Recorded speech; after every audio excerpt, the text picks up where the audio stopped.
Donc, on va commencer.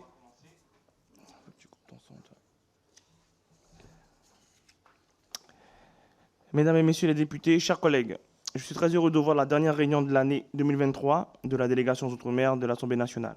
Celle-ci se déroule cette fois encore de manière mixte, en présentiel, mais aussi à distance pour ceux de nos collègues qui seraient dans leur circonscription. Je vous rappelle que cette audition fait l'objet d'une diffusion directe sur le portail de l'Assemblée nationale et que la vidéo sera ensuite disponible à la demande. La réunion d'aujourd'hui sera consacrée à la présentation des conclusions de la mission Flash sur le coefficient géographique appliqué aux établissements de santé en Outre-mer. Le 18 octobre dernier, la délégation aux Outre-mer de l'Assemblée nationale a décidé de confier une mission d'information sur ce sujet à 5 de ses membres. Monsieur le vice-président Elie Kalifer, Madame Nathalie Bassir, Monsieur Johnny Ajar, Madame Emeline Kerbidi et Monsieur Jean-Philippe Nilor. Au sortir de la pandémie du Covid-19, les principes constitutionnels de continuité territoriale et d'égal accès aux soins restent au cœur des préoccupations de la représentation nationale. Pour autant, d'aucuns s'interrogent sur l'effectivité de ces principes au vu de la situation des établissements de santé ultramarins.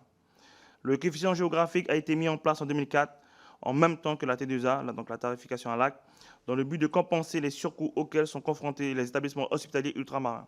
Il est toutefois critiqué pour plusieurs raisons, notamment parce que ces révisions sont trop rares et sont basées, en tout cas pour la dernière, sur des données trop anciennes. En outre, elles ne prennent pas en compte tous les surcoûts.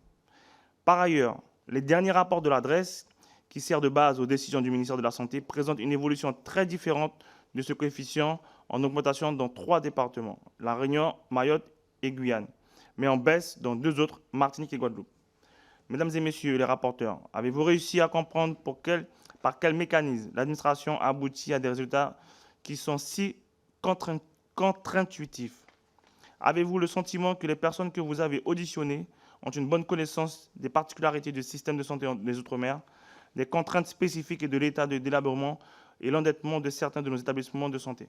Enfin, au vu de vos travaux, pensez-vous que le coefficient géographique soit réellement adapté à la situation des Outre-mer ou ne faudrait-il pas imaginer un système alternatif plus global et qui replace l'humain au centre du dispositif et plutôt que de toujours rechercher une rentabilité financière? Je vais donc vous céder la parole en vous demandant de ne pas être trop long dans votre exposé liminaire, de manière à ce que nos collègues puissent vous poser des questions. Une intervention de 8 minutes par rapporteur nous permettrait de rester dans une fourchette de 40 à 55 minutes pour la présentation. Mesdames et messieurs les rapporteurs, vous avez la parole. Collègue Nilor.